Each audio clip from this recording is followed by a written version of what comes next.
We're getting a divorce. I don't need a wife who abandons her husband. That's what Eldon spat at me after I gave birth at my parents' home. He shoved pre-filled divorce papers in my face. Up until then, Eldon hadn't shown any concern for me during my pregnancy. In fact, he quit his job for selfish reasons and is now unemployed. I finally lost all love for him. I don't need a husband like this, and it's bad for our child too. I coldly replied, "Fine, I'll give you the divorce you want." I firmly decided to leave. My name is Gloriana Ambrosio, a 30-year-old average woman working as an office employee. I have a husband, Eldon, the same age as me. We got married when we were 26. We became close quickly because we worked in the same department. Eldon was a very kind person and took his job seriously. He confessed his feelings to me, and since he was someone I felt comfortable with, we got married after a year of dating. His father, Kaden, is a responsible person who runs his own business. Eldon always said, "My dad is strict and scary, but Kaden has been kind to me." We never had big fights and our marital relationship was good. But then, a major incident happened 8 months ago. I was called into the boss's office at work, wondering what it was about. The boss told me something unexpected. Actually, I've heard Eldon's work attitude is poor. Specifically, he doesn't meet deadlines and doesn't apologize for being late to client meetings. His boss is at a loss about what to do. Could you talk to him? Shortly after Eldon and I got married, we were separated into separate departments. I was shocked to discover that Eldon and I had been assigned to separate departments since our marriage. I had always believed Eldon was working diligently there. There had been no signs of any change at home, but I started to worry that he might be under stress. That evening, I asked Eldon about it. He promised me, "No, I'm not getting along well with my boss. I'll talk to him and resolve it. I'll change my attitude." But a week later, he came home and said, "I quit my job. I can't work under that boss anymore." I checked with his boss, and it was true. Eldon's work attitude had worsened since joining this department. He didn't reflect on his actions and only made excuses. That led to an argument, and he quit.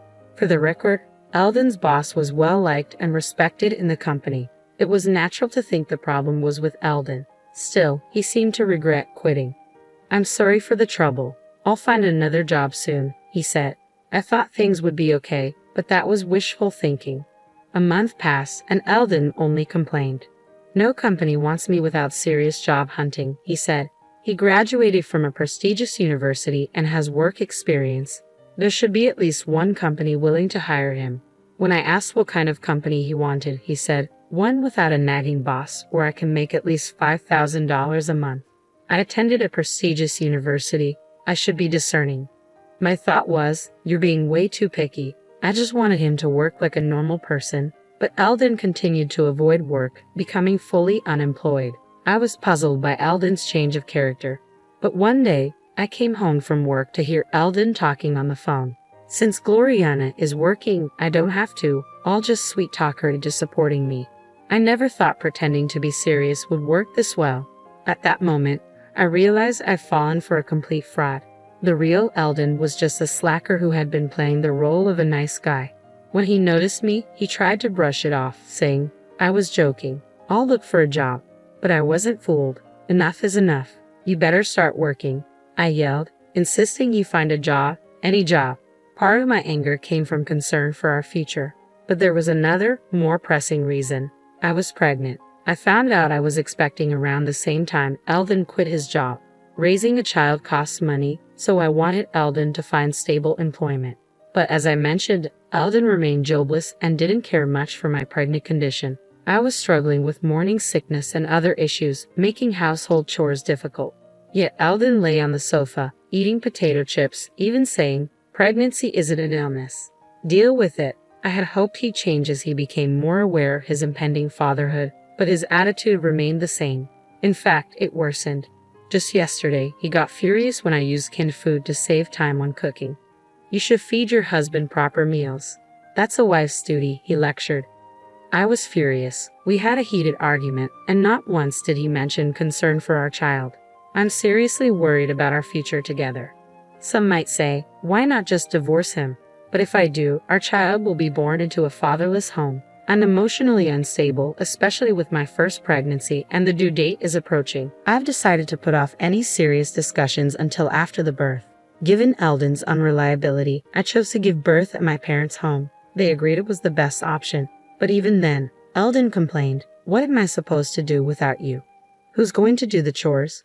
I was so fed up with Eldon that I angrily told him, "You're an adult, figure it out yourself," and went to my parents' home. I later gave birth to a healthy baby when I felt better. When I returned to Eldon's place after about 2 months, it was a mess. Trash was scattered everywhere, and a pile of clothes lay next to the washing machine. As I stood there stunned, Eldon appeared with bed hair. "Finally, you're back. There's something I want to talk about," he said, pulling out a document with a malicious grin. It was a pre-filled divorce application. "I'm divorcing you. I don't need a wife who abandons her husband." Hearing this, my love for Eldon completely evaporated. I thought, I don't need a husband like this, and he's a bad influence on our child. Coldly, I said, "Fine, you'll get your divorce," and was determined to leave him. Still, Eldon remained defiant. "You'll regret it if you divorce me now. Fill in your part." I snatched the divorce papers from him and filled them out immediately. I decided to take them straight to the courthouse. "Goodbye then, I'll come back for my stuff later. Don't throw anything away," I said as I left the house and went directly to the courthouse. The divorce was finalized, and Eldon and I became strangers. I returned to my parents' home and decided to raise my child with them. I didn't want to stay in a house filled with bad memories, and raising a child alone was daunting. My parents are trustworthy, and it's comforting to have them around. Life became a daily joy watching my child grow while navigating the challenges of new motherhood. However, a month after the divorce, Eldon suddenly called my parents' landline. I had blocked his number on my cell, but I'd forgotten to block the landline. "Hey, when are you coming back? I'm struggling here," he said. Confused, I retorted, "What? We're strangers now. I'm never coming back." Hearing this, Eldon started to panic. "Wait, you actually filed the divorce papers?" he asked. "Yes, you wanted a divorce, didn't you? I've been over you for a while now, so I submitted them a month ago," I replied bluntly. Upon hearing my response, Eldon became furious. "Why did you file them? I was just trying to scare you into coming back and taking care of me," he admitted. I was utterly disgusted by his twisted logic. "Whether you were serious or not, I have no intention of reconciling with you. You've been useless ever since I got pregnant. Who would want to be a family with a man like that?" I stated firmly. Realizing his mistake, Eldon finally said, "I get it. I'm sorry. I've reflected on my actions. Please come back. I'm really struggling financially," he pleaded. He was pretending to be remorseful now. "We settled our property when we divorced, and like I said before, you're an adult. Figure it out." I yelled and hung up the phone. I immediately blocked his number to prevent further calls. I thought that was the end, but a month later, on a peaceful Sunday afternoon, the doorbell rang. It was Eldon. Not wanting anything more to do with him, my parents and I tried to pretend we weren't home. But Eldon persistently banged on the front door. "Hey, I know you're in there. Come out." Reluctantly, I went to answer the door. There stood Eldon, skinny and unshaven. I hadn't seen him in 2 months, and I was shocked to see he looked like a drifter. Without asking, he walked into the house and sat arrogantly on the sofa. "Gloriana, I need money. Just $1,000. I'm really struggling here," he pleaded. "So why don't you get a job? You have a degree from a prestigious university, and you're not too old to work," I retorted, annoyed. Eldon began to explain, "Actually, I've decided to make money through investment. Working a regular job is for fools. I found a trustworthy advisor online, so I'm good. I'm still in the red because I had just started, but I was told it would turn profitable. However, I'm running out of the money I got from our property division, so I need your help." I was sure it was a scam. My mom, looking disgusted, returned to taking care of the baby. My dad also looked like he thought it was a scam, but Eldon, oblivious, kept insisting on money. "I'll pay you back when my investments pay off, and you can live the high life," he said. I reached my breaking point with his incessant and nonsensical demands. "If you don't stop, I'm calling the police," I warned, genuinely angry. With my dad, we kicked Eldon out. The mention of the police kept him away for a while, but we never knew when he might show up again. We considered moving, but with a baby, it seemed ridiculous to incur moving costs just because of him. So my parents and I devised a plan for the next time Eldon showed up. Another month passed, and unfortunately, Eldon returned. Seeing him, my mom immediately made a phone call as planned, and my dad and I let Eldon in and humored him for a while. His goal was still money. I'm in trouble. I can't reach my investment advisor anymore. I poured in over $10,000, and it was a scam.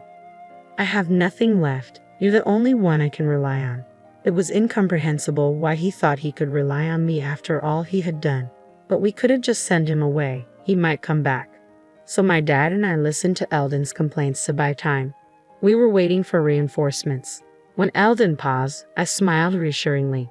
Don't worry, I'll help you find a new job and a place to live. Eldon's face lit up. Really? Yes, really. Just then, the doorbell rang. I checked and let the visitor in. It was the person my mom had called. Seeing the man's face, Eldon froze. Dad? My mom had called Eldon's father, Kaden. Actually, my parents and I had been consulting with Kaden about our Eldon problem. After hearing the whole story, Kaden said, I apologize for the trouble my foolish son has caused you. If he bothers you again, please contact me. I'll come to pick him up immediately. So we decided to call Kaden the next time Eldon showed up. Eldon was intimidated by his father, so we hoped this would have some effect. And it did. Eldon was furious. Why did you consult my dad? This is a family issue. I'm not a child. I don't need to rely on my parents, but his face was pale. Kaden, on the other hand, seemed to explode with anger at Eldon's words. What kind of attitude is that? After causing so much trouble, you've done something so terrible that even your parents have to intervene. What are you doing at 30? Eldon was silenced and was taken away by Kaden. After that, Eldon started working as a general helper at Kaden's company. He's being strictly trained in manners and how to be a decent human being. Moreover, his direct boss is quite strict, and if Eldon slacks off even a bit, he gets scolded. Life must be hellish for Eldon, and his salary is lower than when he was a regular employee. With debts to pay, he's not left with much. It's a far cry from his dream of making $5,000 a month without a nagging boss. And it must be tough. But he brought this upon himself, so I want him to suffer. As for me, I'm busy raising my child. My child is growing up healthy and strong. Life is tough, but my parents are supportive, and there are many experienced parents at my workplace, which is a big help. Recently, I went to the aquarium with my child and parents. My child was fascinated by the dolphins he saw for the first time and seemed to enjoy it. I want to give my child various experiences and want him to learn many things. I intend to do my best as a parent.